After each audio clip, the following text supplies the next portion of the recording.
A $600 million dairy deal just vanished overnight.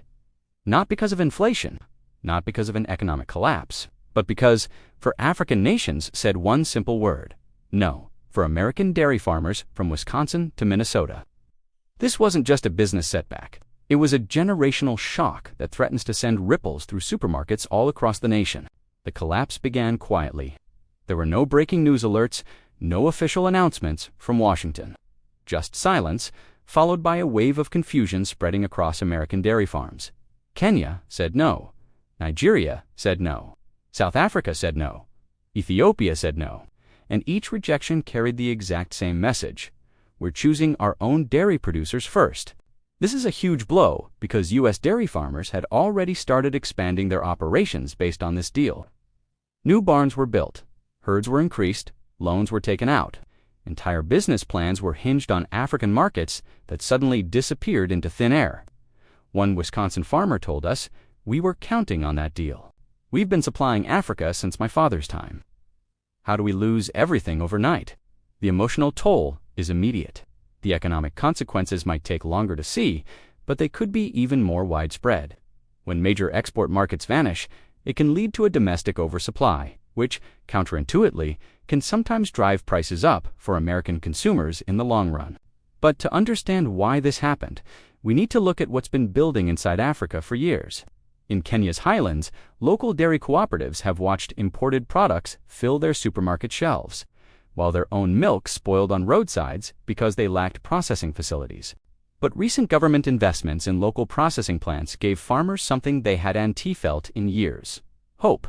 In Nigeria, dairy farmers have competed against heavily subsidized foreign imports for decades. New local dairy programs and partnerships with cooperatives finally put Nigerian producers at the center of their own agricultural future. In South Africa, which already has a strong modern dairy sector, local unions and cooperatives pushed back hard against foreign competition that threatened to crush domestic producers. This time, their government listened.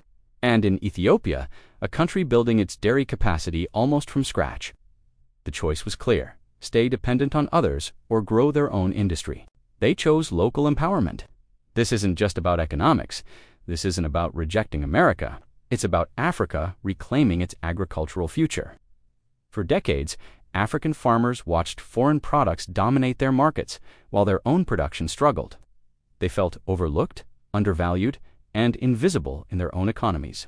The rejection of this U.S. deal represents a massive continental shift in mindset. Africa is tired of being seen only as a market to be filled with foreign goods. These countries are choosing dignity over dependency and growth over convenience. What does this mean for America? The loss of $600 million in projected revenue is just the beginning. For the American dairy families who built their livelihoods on export markets, this represents more than just lost income. It's their generational security slipping away. One Minnesota farmer, his voice shaking with disbelief, said, "My grandfather sold dairy to Africa. My father did, I did, and now it's gone." The U.S. dairy industry now faces a fundamental question. What happens when the countries you once depended on for exports say they can do it themselves? This moment transcends dairy. It's about an entire continent discovering its own power and choosing to stand behind its own farmers, workers, and products. When Kenya, Nigeria, South Africa, and Ethiopia each said no, they were all speaking from the same place: dignity. They chose a future where African children drink milk produced by African hands. The global balance of power is changing. Africa is no longer just a destination for exports, it's a growing powerhouse shaping its own destiny. Yes, milk prices may rise in the U.S. Yes, American farmers will face new and difficult challenges.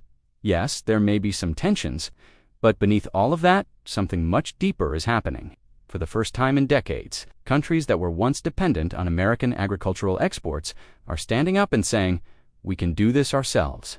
This decision will be remembered not because of the money lost or the contracts broken, but because of the powerful message it sent to the world. We believe in ourselves, and when a continent begins to believe in itself, when its people choose dignity over dependency, when farmers who were once invisible become the center of the story, the world has no choice but to pay attention. This isn't just about dairy. This is about identity. This is about economic sovereignty.